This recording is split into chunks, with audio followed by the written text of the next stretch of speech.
We are the longest line with Israel, and in terms of strategic depth, it is hardly very much at all. And if Jordan were destroyed by any cause, then Israel obviously will have changed her posture tremendously in the area. I'm afraid that we do not see any encouraging signs. We have tried our utmost. Egypt has. And until now, the signs that we have are not very encouraging. Jordan's King Hussein talking earlier this month. During the October War, the Jordanian front was quiet. But if there was another war, we asked him, would he throw his troops into the battle? I can't tell in advance, but all I can say is that it appears to us, and this is genuine concern as far as I'm concerned, and everyone in this country, that if there is another war, then Jordan this time is going to be in the center of it. If the objective is to hit the Syrian army, then obviously this will occur through Jordan. If the objective is to destroy a defensive line in the area that would affect all the Arab world by threatening it and alter the situation, then Jordan is obviously the target. It's a question of attempting to find a solution to the Palestinian problem by not withdrawing from the occupied territories, and the formula has always been withdrawal or peace, but never both. But adding territory to change the equation from one of a people with rights in their legitimate homeland to a people with an identity but elsewhere, then obviously Jordan is a target.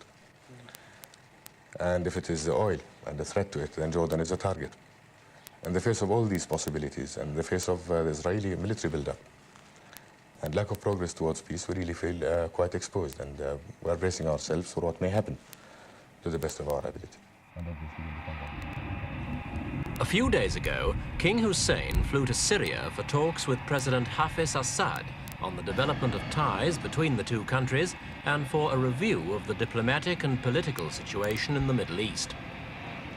The situation at present is of particular importance to both Jordan and Syria because of the signs that Egypt and Israel may be approaching another disengagement agreement in Sinai.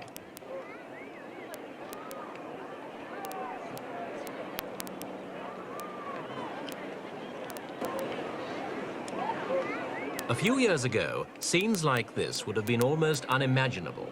Because of his apparent willingness to consider a separate peace with Israel, and because of the bloody conflict in September 1970 between Jordanian troops and the Palestinian guerrillas, Hussein was virtually an outcast in the Arab world. The Syrian government even gave assistance to the Palestinians in the 1970 war, and relations between the two states were, at best, extremely cool.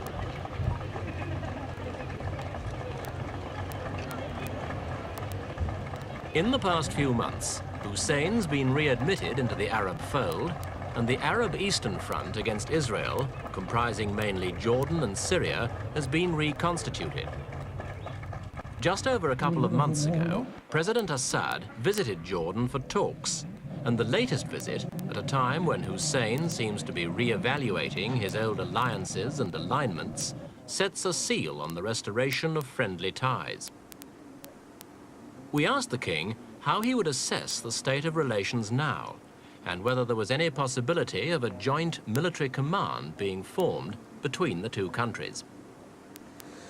We're very happy and satisfied with the relations with Syria and with all the progress that has been made to bring the countries closer together, and after all, they are historically one country in all fields and areas, and we hope that our relationship will be an example to others in the Arab world.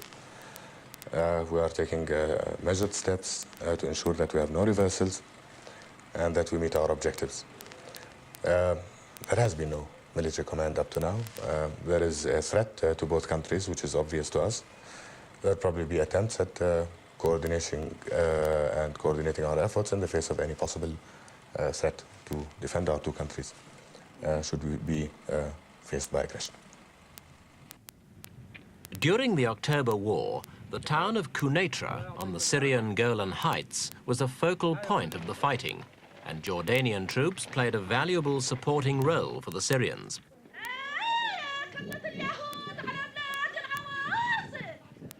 If there's another war, the battle for the town may again be crucial. It was handed back to the Syrians in May last year after the UN negotiated disengagement agreement. But the nearest Israeli positions are still only a few hundred yards down the road.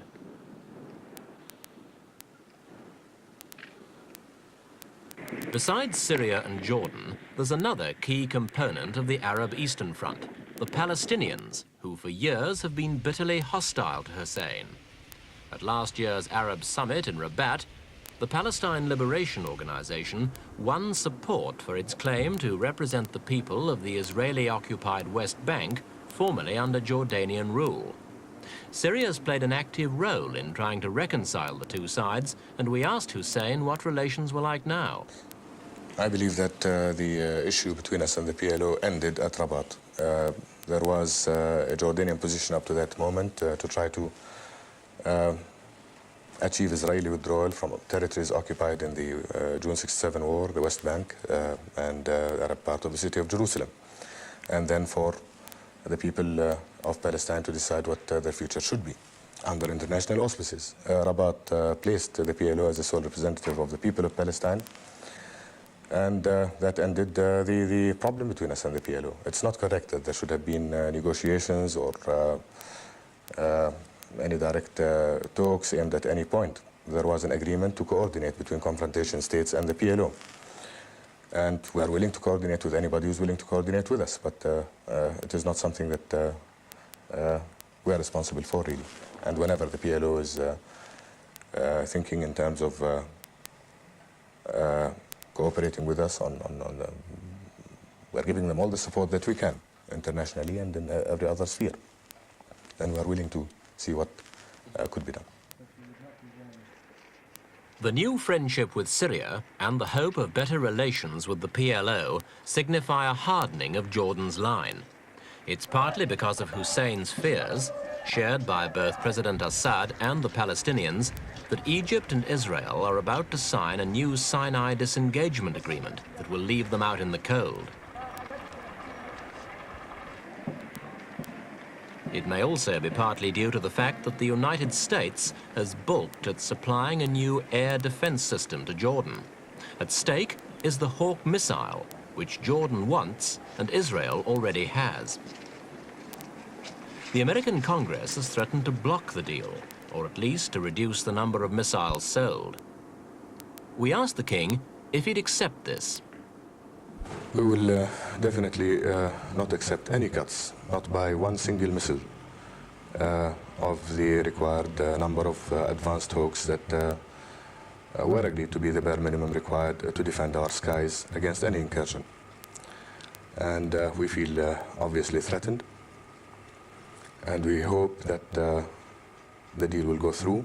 We appreciate very much the positive stands of many senators and congressmen on this issue until now, and we hope that the facts will be clear. We cannot see why Hawks in Israel should be considered defensive and Hawks in Jordan should be considered offensive. We have no air defense system whatsoever, and this is a unique situation as far as this country is concerned in the entire area. We have tried our best for the establishment of a just and durable peace in this area. But in the face of a threat, we must defend ourselves. And if it is not possible for us to obtain the missiles, in particular the Hawk missiles and advanced Hawk in the numbers that were suggested, then we will have to look elsewhere. If we can't find an equivalent in Europe, we will have to go to the Soviet Union, obviously. Will you ask the Soviet Union for more arms, say armor and other kinds, if need be? I can't tell at the moment, but we definitely center our attention on the question of air defense, which has been a requirement for a long period of time. And our American friends on the official level recognize this need. It's a legitimate weapon for self-defense. We must obtain it, or obtain an alternate to it. And I think there's sadly a question of double standards. Some countries that have American weapons and may use them face difficulties in case they are threatened, and we will only use the hook if we are. But Israel has American weapons, and has American weapons that are provided free. This particular deal is a purchase one. And Israel is still in occupation of territories since June of '67, contrary to Security Council resolutions and attempts of the world as a whole. And this is accepted as a defensive posture. Something must be done to correct this. Jordan's had very good relations with the United States, and you've received a considerable supply of arms. What sort of effect would the failure to obtain the Hawk missiles have on U.S.-Jordanian relations? I believe that it will affect American-Jordanian relations very adversely. But more than that, it will have a far-reaching effect in terms of the entire Arab world. We have been close friends to the United States for very many years. We have tried our utmost for the establishment of a just and durable peace in this area. The United States is the main supplier of arms to Israel. We require weapons to defend ourselves. We have managed to find friends in the Arab world who would help us finance this deal. If after a joint study and tentative agreement pending, congressional agreement and the Senate's agreement on this particular point, we face failure, I doubt whether the credibility of the United States is going to remain as it was in terms of any commitments. And I'm sure this will cause further damage really to the position of the United States and its image, not only in this part of the world, but elsewhere. Hussein's been a close friend of America for more than 20 years. It's an indication of the sense of frustration he feels at the lack of progress towards a Middle East settlement that he's now quite clearly becoming disillusioned with that alliance.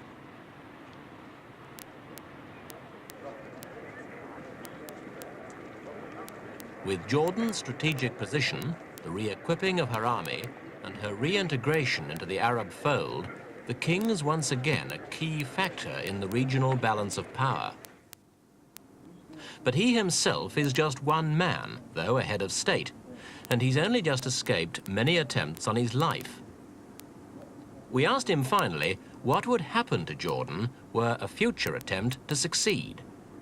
Well, I believe that Jordan will continue, that I've tried my very best to create a system that will work and will continue regardless of individuals, such as myself. I really hope that this would be the case.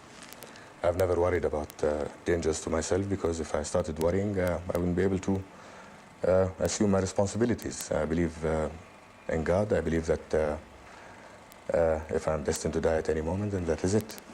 I'm a fatalist, and I face every day with confidence and with all my power, try to serve my people, and to the best of my ability.